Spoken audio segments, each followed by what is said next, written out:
Bismillahirrahmanirrahim. Assalamualaikum warahmatullahi wabarakatuh.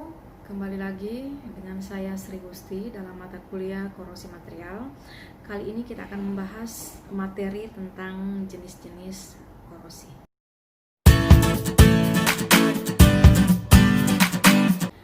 Pada pengaplikasian material di lapangan itu, sebagian besar material akan mengalami suatu interaksi dengan lingkungan yang beragam atau bervariasi.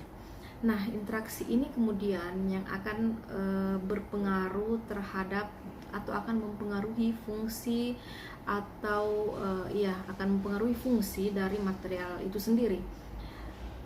Kadangkala merusak sifat mekanik ataupun sifat fisik daripada material itu, contohnya perubahan bentuk dan lain-lain sebagainya.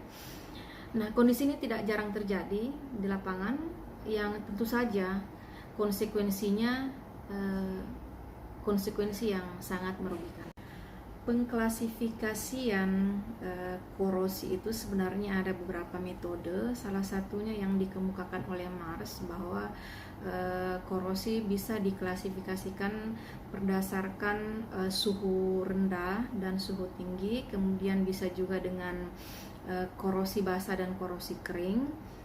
Bisa juga ada juga yang mengkategorikan korosi oksidasi dan korosi elektrokimia. Akan tetapi pada kesempatan kali ini kita akan membahas jenis-jenis korosi yang akan kita bahas, yaitu korosi galvanik. Korosi galvanik atau galvanic corrosion, atau biasa disebut korosi bimetal atau korosi dua logam yang berbeda. Jadi sama saja, adalah suatu jenis korosi yang terjadi apabila dua buah logam atau paduan yang berbeda itu berinteraksi atau bersentuhan pada suatu larutan elektrolit. Jadi larutan elektrolit itu bisa berupa larutan air garam, asam ataupun basa.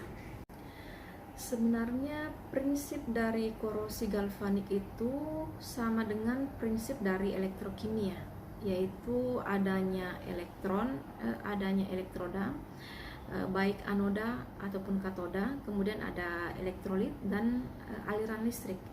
Jadi yang berfungsi sebagai anoda itu adalah logam yang sebelum dihubungkan dia mempunyai bersifat lebih aktif, atau dapat dikatakan mempunyai potensial korosi yang lebih rendah. Nah, keterkaitan antara korosi galvanik dengan elektrolit itu juga dibenarkan oleh Winston. Jadi dia mengatakan bahwa kombinasi dua konduktor listrik atau elektroda itu yang kemudian direndam dalam larutan elektrolit itu disebut dengan sel galvanik. Korosi galvanik itu ternyata bisa diminimalisir dengan penggunaan pemilihan pasangan logam dengan beda potensial yang sangat kecil. Logam yang memiliki potensial korosi lebih tinggi akan terkena efek atau akan terjadi korosi yang lebih besar jika dibandingkan bila logam itu sendiri. Nah, demikian pula sebaliknya, jika logam memiliki potensial korosi yang lebih rendah, maka kemungkinan atau dampak akan terkorosinya juga itu akan lebih kecil. Maka mengingat bahwa korosi galvanik itu erat kaitannya dengan lingkungan, jarak, luas penampang, beda potensial dan larutan elektrolit, maka dapat disimpulkan bahwa korosi galvanik itu tidak terjadi jika kedua logam benar-benar kering, karena tidak ada larutan elektrolit yang akan memindahkan arus dari anoda dan katoda. Nah, itu tadi teori tentang sedikit pengantar tentang korosi galvanik. Kalau kita ingin melihat contoh yang lebih jelas lagi, contoh dari korosi galvanik ini bisa kita lihat daripada korosi yang terjadi pada sambungan baut. Nah, jenis korosi yang kedua yang akan kita bahas yaitu korosi seragam atau uniform corrosion. Korosi seragam adalah korosi yang terjadi secara menyeluruh atau seragam pada permukaan logam, atau dapat pula dikatakan bahwa korosi seragam itu adalah seluruh permukaan logam yang terekspos oleh lingkungan itu akan terkorosi secara merata. Ada pula yang mengatakan bahwa korosi seragam adalah korosi jenis korosi yang merupakan bentuk korosi yang mengakibatkan pengurangan ketebalan atau thickness dari suatu logam secara seragam pada suatu logam. Nah, hal ini juga dibenarkan oleh teori Sake, bahwa dia mengatakan bahwa suatu logam yang terkena korosi seragam itu akan mengalami penipisan seragam tanpa serangan lokal dan korosi tidak menembus jauh ke dalam struktur atau material, jadi hanya terjadi pada permukaan saja. Nah, jenis korosi seragam ini adalah jenis korosi yang paling sering terjadi di antara atau dibandingkan dengan jenis korosi yang lain, sehingga dapat dikategorikan juga atau dapat dikatakan bahwa korosi yang sangat berbahaya karena paling sering terjadi dan paling banyak terjadi. Tetapi ternyata Einar Bardal itu berteori lain, mengatakan hal yang lain, bahwa ternyata pengurangan ketebalan permukaan logam itu bisa dilakukan pengujian atau dapat dideteksi dengan mudah. Dengan demikian dapat dilakukan langkah-langkah atau cara-cara untuk penanganannya, sehingga dia simpulkan bahwa korosi seragam itu tidak berbahaya karena justru dengan mudahnya diprediksi ketebalan suatu permukaan logam, maka suatu konstruksi bisa dicegah dari atau bisa dilakukan suatu langkah untuk meminimalisir terjadinya suatu kegagalan konstruksi akibat korosi seragam tersebut. Nah, kalau kita ingin melihat contoh tentang korosi seragam ini, dapat kita lihat pada korosi yang terjadi pada pipa balas. Nah, jenis korosi yang ketiga adalah korosi sumur atau pitting corrosion. Korosi sumur ini atau pitting corrosion itu adalah seperti halnya korosi pada umumnya.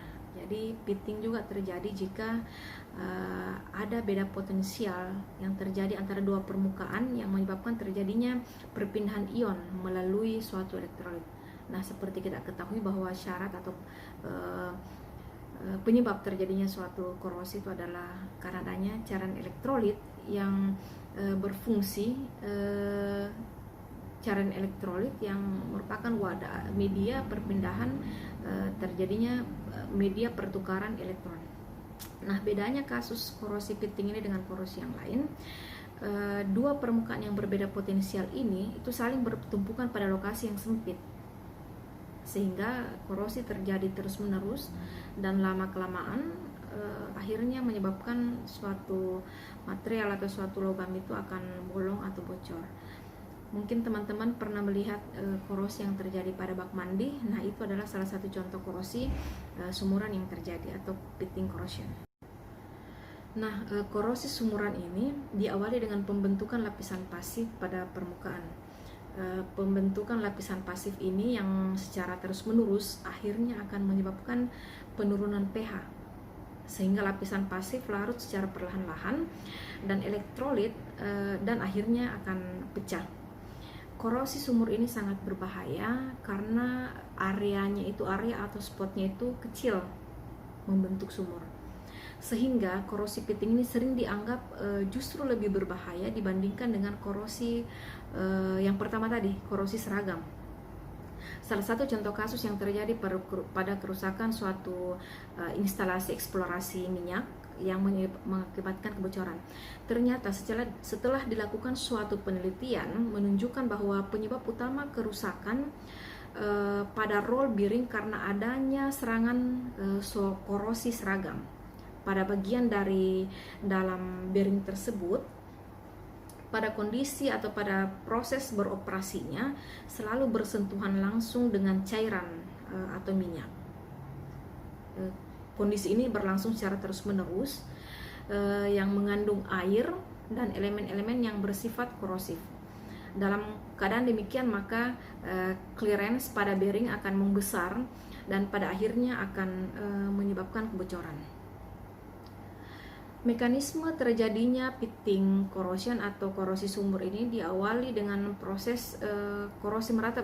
Jadi sebenarnya awal atau cikal bakal terjadinya korosi sumuran ini adalah korosi seragam itu sendiri, yang awalnya menyerang pada logam yang selaput pelindungnya robek secara mekanik, yang dipacu oleh faktor metalurgi atau sebagaimana yang dikemukakan oleh Ahmad Syukron, bahwa memang ternyata yang mengawali terjadinya korosi sumuran itu memang awalnya dari korosi seragam. Sehingga wajar jika ada beberapa pendapat yang mengatakan bahwa justru korosi sumuran ini lebih berbahaya dibandingkan dengan korosi yang seragam.